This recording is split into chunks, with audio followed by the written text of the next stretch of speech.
Olá, estamos começando o nosso encontro de hoje. Bem, primeiro, saudar a todas as mães do Brasil e do mundo que nos acompanham, né? Porque nós temos também muita gente que nos acompanha fora do Brasil, então um feliz Dia das Mães.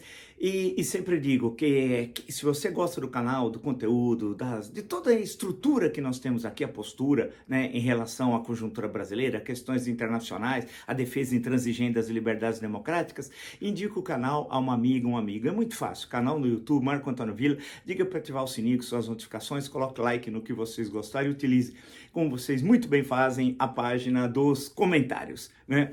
Lembro que além de estar inscrito, você pode apoiar o canal. O que é ser um membro apoiador? Tem duas formas e você escolhe a que para você é a mais conveniente. E assim fortalece o jornalismo independente, republicano, plural e de qualidade. Num ano tão complexo como esse ano de 2022. No Twitter pode me seguir pelo Vila Marco Villa, no Instagram Marco Antônio Villa Oficial e também no TikTok no Marco Antônio Villa Oficial, ok? Lembrando que nós vamos voltar já na semana que vem, daqui a pouco, a fazer o superchat, tá? Mas vocês vão colocando os likes, tá bom? Que é muito importante. Claro, dei uma diagonal em todos os jornais, viu que tinha de mais importante, né? Pouca coisa, confesso, nos portais, em tudo que li, em blogs, né? Falando um pouco da reunião que houve ontem do PT, o lançamento da chapa Lula-Alckmin com Covid, como é de conhecimento de todos, né? Mas participou virtualmente lá da reunião, e o resto, um monte de fofocas nos jornais, tal. Aquilo que faz parte do momento ainda, por incrível que pareça, de indefinições para a campanha presidencial.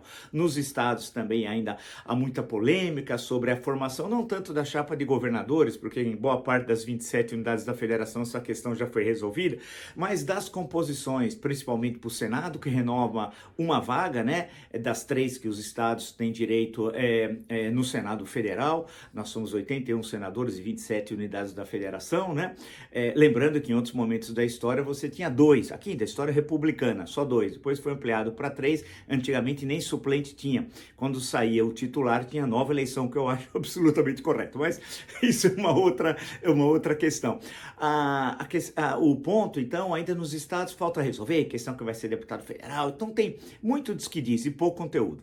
Infelizmente, poucas ideias, muito diz que diz, né? Articulações, projetos pessoais, e vamos ver. Eu acho que vai chegar um momento da campanha, espero, ao menos agora junho, né?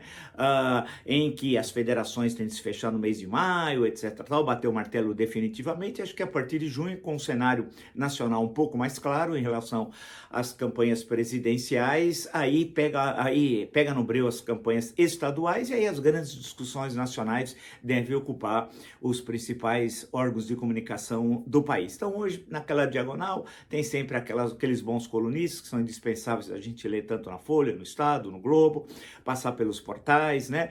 Mas a questão central, me parece, e pela insistência que o Bolsonaro, que ele foi transformando o exército em protagonista político, infelizmente, isso depois de 35 anos, nós voltamos a ter essa terrível mazela para a política brasileira, ou seja, o exército como partido político, né? E isso é uma verdadeira tragédia. Eu já disse para vocês que, consultando a imprensa durante o século XX brasileiro, para outros livros que eu estava escrevendo, tinha momentos que eu não sabia se uma das armas, por exemplo, a aeronáutica, 1958, 58 é um ano importante, eu estava escrevendo um livro sobre a história das secas, teve uma seca em 58, que é uma das razões, não a única, da criação em dezembro do ano seguinte da Sudene, né?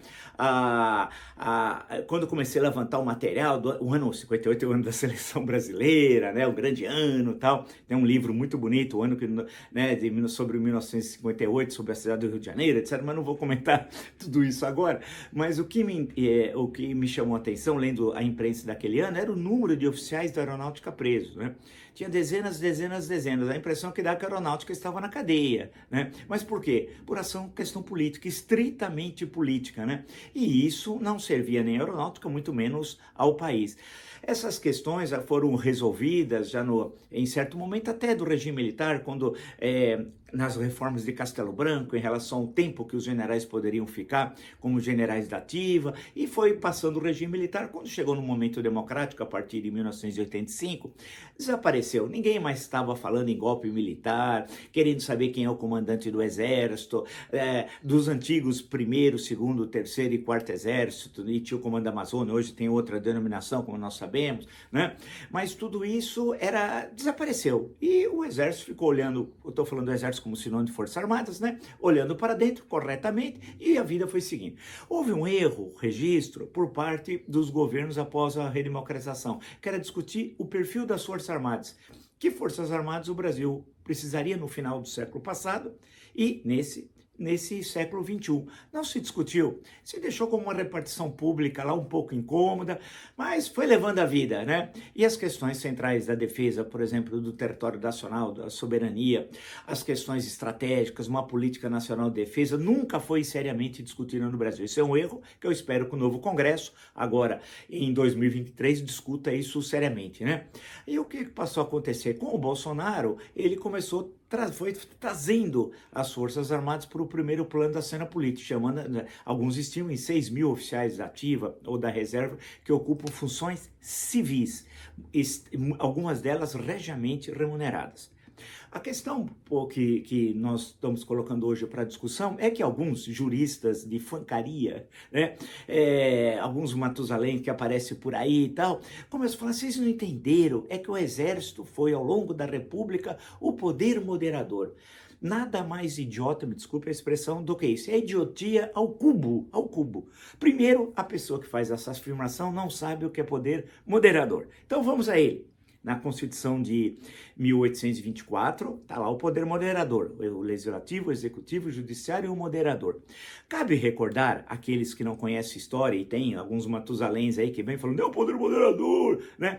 Que o Dom Pedro I, que impôs a Constituição outorgada, imposta, sem votação, não, foi imposta por ele, a 25 de março, daí o nome da rua, em São Paulo, 25 de março de 1824, a Constituição que vigora durante todo o Império.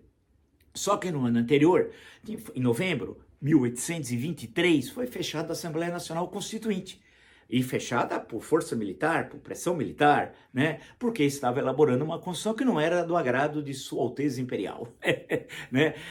E aí o que acabou acontecendo? Acabou acontecendo que ele fechou e impôs. E houve, claro, resistência àquilo entre os liberais e muitos que participaram de 1822, mas não queriam império, queriam república.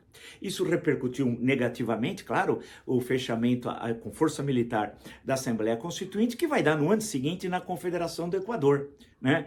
Lá que tem como centro o Pernambuco, e a grande figura da Confederação do Equador, Frei Caneca, que é um grande herói republicano que ninguém no Brasil sabe da sua história. Eu gosto sempre de louvar o Evaldo Cabral de Melo como um dos grandes historiadores brasileiros, e num dos livros que outro dia até citei nos nossos encontros, tem lá os escritos do Frei Caneca e uma excelente apresentação do historiador Evaldo Cabral de Melo.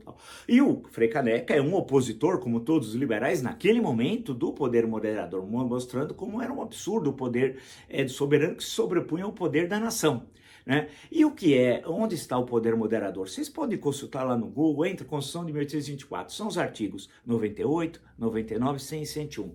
O 98 diz que a chave da organização política é o poder moderador, que é o poder pessoal do imperador, tá? Pessoal. Aí no 99 diz assim, a pessoa do imperador é inviolável e sagrada, ponto. Ele não está sujeito a responsabilidade alguma, ponto. Vocês entenderam? Vamos repetir? A pessoa do imperador é inviolável e sagrada, ponto. Inviolável e sagrada, ponto. Ele não está sujeito a responsabilidade alguma, ponto. Meu Deus, quer dizer, tudo que ele pudesse fazer, ele não tinha nenhuma responsabilidade no campo jurídico que pudesse imputar ele. Então ele era o poder absoluto, podia fazer tudo. E os artigos 100 e 101 apontam o que ele poderia fazer. Ele dissolvia as assembleias, em suma os gabinetes, ele tinha poder absoluto. Isso era o poder moderador, é o poder do arbítrio, da violência. E foi usado no segundo reinado, entre 1840 e 1889, diversas vezes pelo imperador. Mesmo a partir da presidência do Conselho de Ministros, quando criou uma espécie de parlamentarismo, a partir de 1847. né? E uma crise célebre vocês podem depois consultar, está no meu livro, Um País Chamado Brasil, a história do Brasil do descobrimento até o século XXI, está na crise de 1868, quando cai o gabinete Zacarias de Góes e Vasconcelos, né?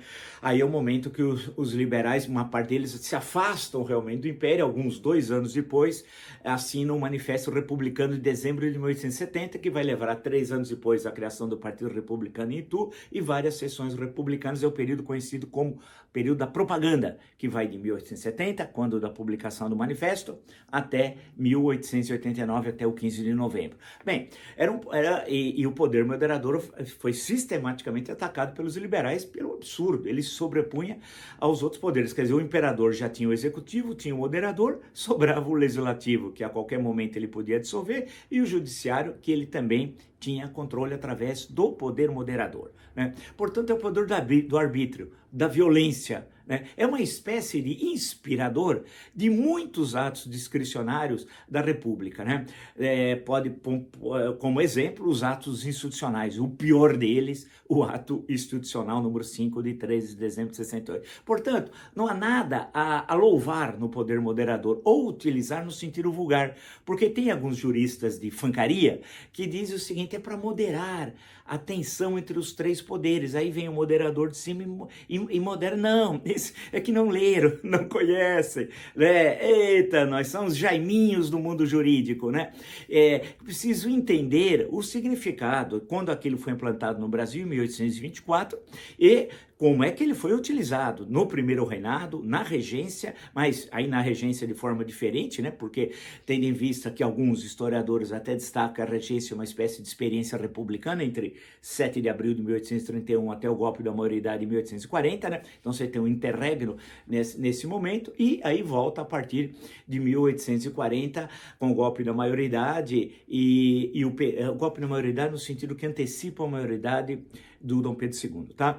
E aí até 1889. E não faltam exemplos de arbítrio, como eu citei anteriormente. Então a questão que se coloca, o poder moderador não tem esse intuito de ser uma espécie de algodão entre os cristais, para ser muito original, na metáfora. Não tem nada disso. É um poder pessoal arbitrário. E o Exército Brasileiro, como sinônimo de Forças Armadas, eu estou aqui, como custa sempre reforçar, teve uma atuação durante a República golpista. O Exército foi o elemento que sempre desestabilizou as instituições. Por exemplo, no governo Floriano Peixoto, tentativas de golpe, o próprio Floriano na presidência desestabilizou as instituições, o Supremo Tribunal Federal, inúmeros conflitos que ele teve, por exemplo. Depois, no governo Prudente de Moraes, a tentativa de derrubá-lo durante a Guerra de Canudos e a tentativa de assassiná-lo a 5 de novembro de 1897, quando parte das tropas de Canudos retornam ao Rio de Janeiro, e o general Carlos Machado de Bittencourt acaba salvando o Prudente de Moraes, e ele morre, né, no atentado do Marcelino Bispo. Aí você entra na revolta da vacina, já estamos no século XX, governo Rodrigues Alves, você tem várias ações dos militares, né, a tentar derrubar o governo. Depois chegamos ao período da política das salvações, já no governo Hermes da Fonseca, 10 a 14, 1910, 1914, idem nos estados, tal, aí as guarnições militares derrubando, se eram oligarquias ou não é outra questão. Eu estou falando da ação do exército como partido político, né? Nos anos 20, as rebeliões sedentistas, 1922, 24, Coluna Prestes, depois os episódios de 30, olha o número de intervenções dos militares, o episódio de 1932, 35, depois 1937, 38, que é pouco conhecido, né?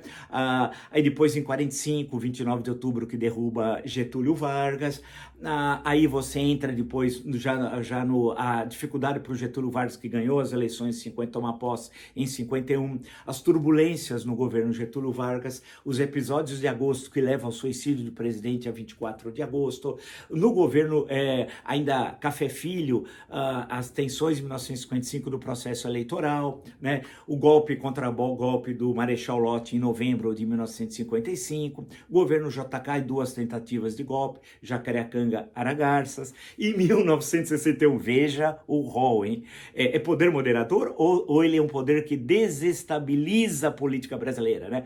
1961, a renúncia de Jânio, 25 de agosto, né? E aí é quase que uma guerra civil, né, até a garantia da posse do vice-presidente João Goulart, que só vai tomar posse efetiva 7 de setembro, né, tudo o que aconteceu, e vocês podem ler no meu livro Jango um Perfil, isso tem uma análise detalhada daquele momento histórico. Aí depois vem a queda de Jango em 1964, depois as turbulências do exército no regime militar, né, são muitas, os momentos de violência aí no campo dos direitos humanos, né, casos de corrupção, funcionava como um partido político. Só todos os 5 presidentes da ditadura, todos foram militares, Castelo Branco, Costa e Silva, Médici, Geisel e Figueiredo, né? E as Forças Armadas, o Exército em particular, era um partido político que escolhia quem ia ir para os ministérios, para os governos estaduais, até 1982, registre-se. E tinha o domínio, portanto, da máquina pública, da máquina política, da estrutura de Estado, né? E o Exército sempre desestabilizando. Aí vem a redemocratização, aí o papel do general Leônidas, que não é analisado muito vulgarmente, mas é bom lembrar que ele pressiona os constituintes de 1987 e 1988, criando enormes problemas no momento especialmente da votação dos artigos 142 e 143. Né? Essa é uma história pouco conhecida que deve ser retomada por pesquisadores. Eu já li, já tenho trabalho sobre isso, mas é uma questão importante. E aí, finalmente, parece que o Exército voltou aos quartéis e a política passou a ser feita pela política, como determina a Constituição de 1988. Porém, com a gestão Jair Bolsonaro, a partir de janeiro de 2019, saltamos para trás, um grande salto para trás, que é todo esse rol que eu fiz de intervenções do Exército na cena política brasileira. Sendo assim, o Exército não é poder moderador, como eu mostrei aqui 10 exemplos, podia mostrar 15, se fosse o caso, né? 20. É um elemento desestabilizador das instituições republicanas, é justamente o inverso. Né? E os exemplos acho que são muito claros.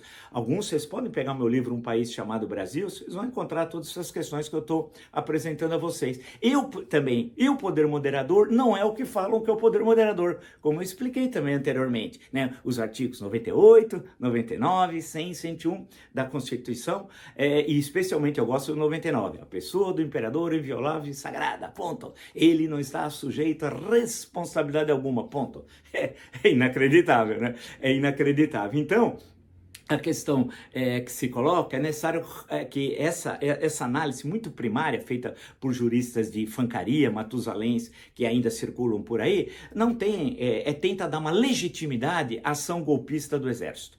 E tenta dar uma legitimidade à ação golpista do Bolsonaro, que se utiliza do Exército para se perpetuar no poder. E por quê? No encontro de ontem, eu apontei uma questão analítica que me parece importantíssima. Qual? A derrota nas eleições municipais de 2020, e nenhum dos grandes colégios eleitorais ele venceu, né? Nenhum dos grandes colégios eleitorais ele venceu, deixou bem claro para o Bolsonaro que na eleição de 22 ele ia ser derrotado também, porque ele não tinha nada a mostrar. E não havia nenhuma tendência de melhora na economia, que desse uma grande explosão, um crescimento, nada disso. O cenário era justamente o oposto. Ele correu para o Centrão, para os braços do Centrão, numa manobra diversionista, dando a entender que ele apostava, portanto, no apoio eleitoral do Centrão para ganhar em 22, mas não é essa a questão. Isso foi uma manobra diversionista. O foco do Bolsonaro é o golpe de Estado, porque ele viu em 20 que perderia em 22. Ou seja, retomando, portanto, o papel desestabilizador do Exército na vida republicana nacional. Então não dá para tentar encobrir, dar uma fantasia de poder moderador, sem ser aquele da Constituição de 1824, mas no sentido vulgar, que o Exército modera. Não, o Exército, ao longo da história da República, foi um exército golpista. E ele tem de voltar agora, pela Constituição de 88, as suas atribuições constitucionais, dos artigos 142 e 143. Primeiro os quartéis, e depois o poder civil, constitucional, estabelecer política de defesa e estabelecer e determinar que tipo de forças armadas nós precisamos para o Brasil. E nunca mais voltaremos a uma discussão como essa, exército protagonista político e poder moderador, que é uma enorme bobagem. É isso. Se você gostou desse e de tantos outros encontros, está inscrito no meu canal, indique o canal um amigo, canal do YouTube, Marco Antônio Villa, diga para ativar as notificações, coloque like no que vocês gostarem e utilize como vocês muito bem fazem a parte dos comentários. Lembro também que você pode apoiar o canal. Tem duas formas. Você escolhe a que para você é a mais conveniente. Estou lá no Twitter, no Vila Marco Villa, Instagram, @Marco Antônio Villa Oficial, e também no TikTok, no Marco Antônio Villa Oficial, ok? Nos encontramos amanhã. Até!